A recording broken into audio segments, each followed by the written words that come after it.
cadow ku arko nolol wanaagsan iyo barwaaqo nabad lagu wadaaqo Okay, Bismillah ar-Rahman ar-Rahim. Today we will do paper 1, 2021-2022. So again, exam ku mar walba waa afartii section ee grade caadiga, reading comprehension, vocabulary, grammar iyo writing. So always I say this mar walba, go to the questions before intaanad paragraafka akhriyin already su'aalaha ku horey. su'aalaha akhri horta and then usoo noqo the paragraph. So I always say that. So I already want akhriyay the paragraph, so I will just go directly to the questions. This paragraph is about Nelson Mandela.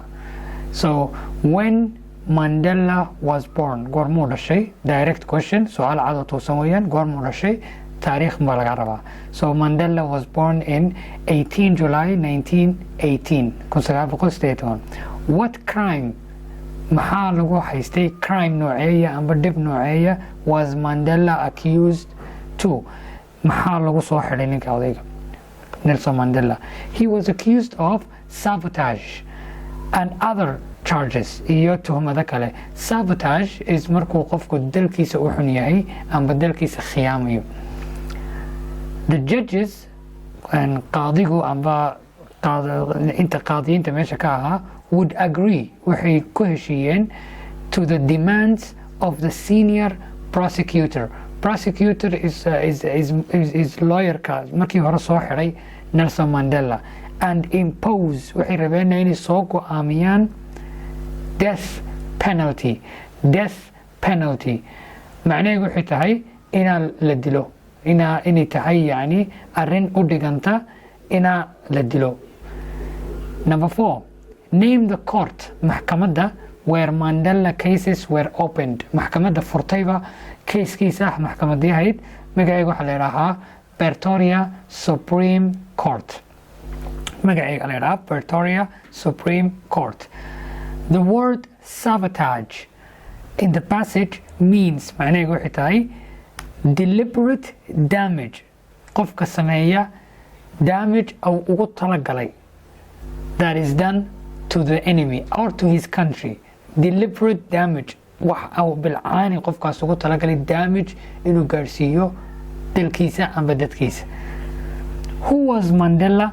Mandela was anti-apartheid, yani qof ka soo horjeeda cunsuriyadda iyo cidhiidhiga, and activist and leader also of groupka la yidhaaho Umkhonto.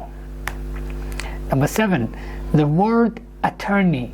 Attorney in the passage, attorney waa erey u dhigma lawyer. So afarta choice ba kuma jiro, so we added it. Lawyer. Attorney waxay la mid tahay un lawyer. Number 8, how many years did Mandela was in jail? Imise sano Mandela xidhnaa? He was in jail 27 years ayuu xidhnaa. 27 years. That's the reading paragraph. So let's go to the grammar section. Number 1, if you study hard, haddii aad wax aad u barato, this is if condition 0. If you study hard, you will pass the exam. What passi doontaa the exam. Your daughter is, then my daughter. waa comparing marka laba la iska barbardhigay. So waxa la iska barbardhigaya your daughter iyo my daughter, waa laba isleeg. So waxay noqonaysaa shorter. Your daughter is shorter than my daughter. Number 3, I saw the shoes you bought last week and in the this week. So the correct answer is that. Relative clauses waxa weeyaan kuwa ka hadlaya shaygan. hadduu yahay shay waxa la isticmaalaa that iyo which. hadduu yahay bini aadan who iyo whose iyo whom. hadduu yahay goob waxa la isticmaalaa where. Time haddii waxa la isticmaalaa when. So I saw the shoes that you bought. Number 4, I am looking for someone can watch. Someone waa bini aadan, so waxay noqonaysaa who, qof bini who can watch my shop while I go on vacation.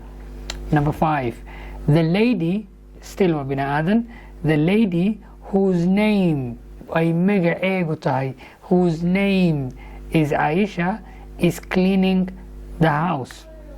Number 6, he decided to study hard. This is full infinitive.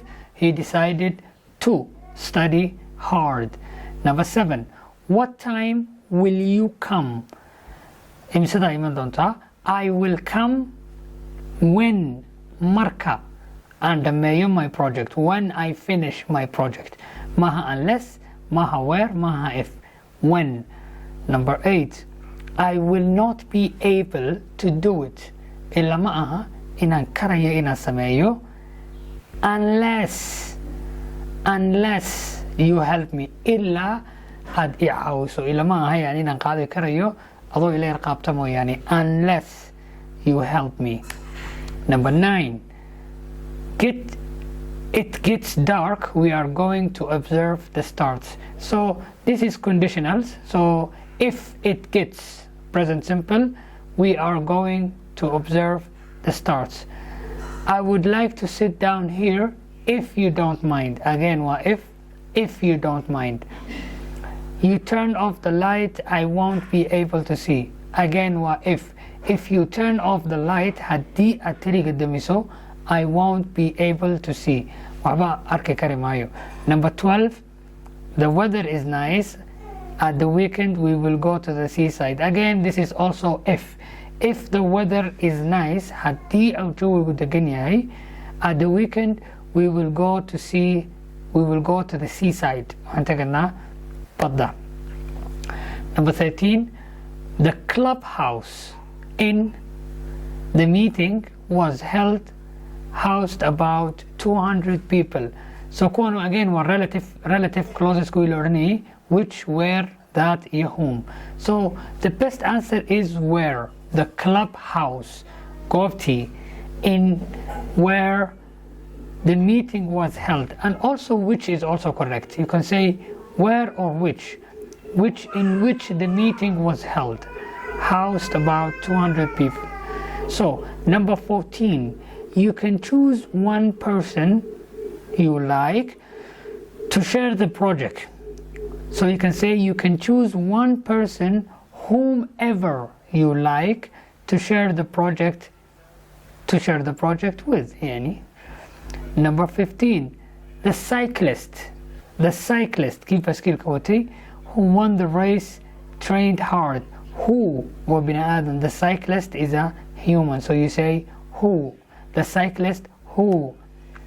Part 3 is the vocabulary. So it's not vocabulary actually, it's called quantifiers. So much, many, few, yeah, a little.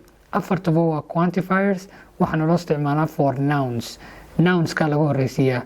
So lamana isticmaalada single tahay, waa markay tahay plural only. So she is not very popular, she has, iyadu maaha qof caana, she is not very popular, she has few friends. Waxay leedahay saaxiibo in few friends.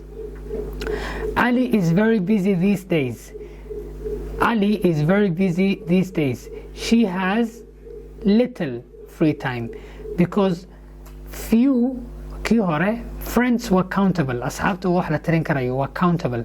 Saa darteed waxaa la isticmaalay few. Time wax la xisaabin karayo ma waa uncountable. So time wuxuu qaadanayaa little. So iminka mar labaad, I have friends, just one or two. So waxay noqonaysaa mar labaad, I have few friends. Little ma noqonayso, few friends.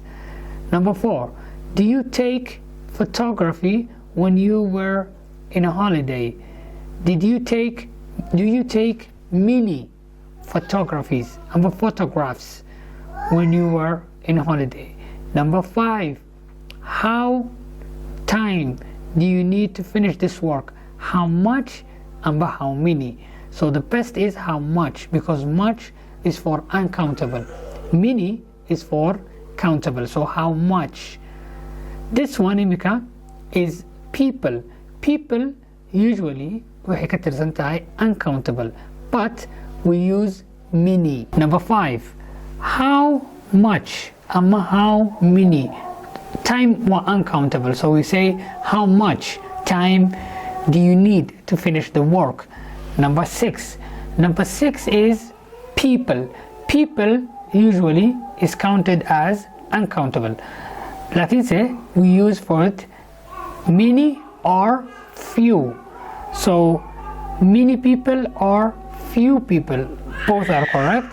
So as knows as much about linguistics as Mona does. So few people or many people. Number 7, I am not very busy today. Me مشغول. I have not got any حاجة ساعتي, but there is no any, so little to do. Little can do the job. I have not got many to do. You can say many to do. Number 8, this is very modern city. There is many old buildings, because buildings buildings. Number 9, the weather has been very dry recently. So that we have had rain. We have had little rain, because rain is uncountable. We had little rain. Number 10, do you know Rome? Roma? No, I have not been there for many years. Sanado badan, many years. Now, the last section in this exam is matching. We will match this word. So, number 1 is called prominent. Prominent. Prominent means markuu qofku shay ku takhasuso, ku fiicnaado, أو حريف ku noqdo, and then aanan looga daba hadlayn. And then I will say he's a prominent person in shaygaas. يعني waa qof important and well known. qof muhiima oo la garanayo, laguna garanayo shay. Relocate waxay ka timaaday location. Relocation يعني booska meesha aad joogtid, يعني inaad ka dhaqaaqdid, to move to a different place. Devote. Devote means markaad shay taacad u tahay amba aad shay يعني مخلص u tahay. To spend a lot of time doing something.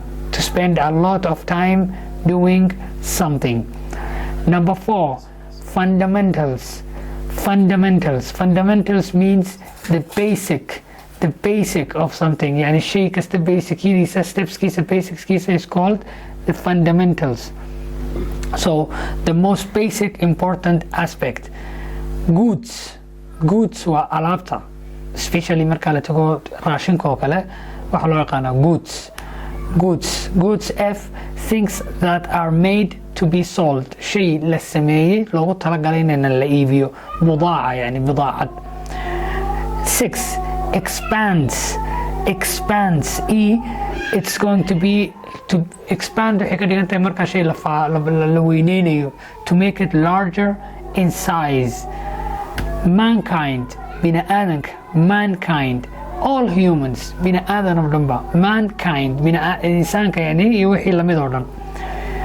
Equivalent means u dhigma amba equal to amba shay bedelaya. So equivalent means the same amount, the same effect. Fumes.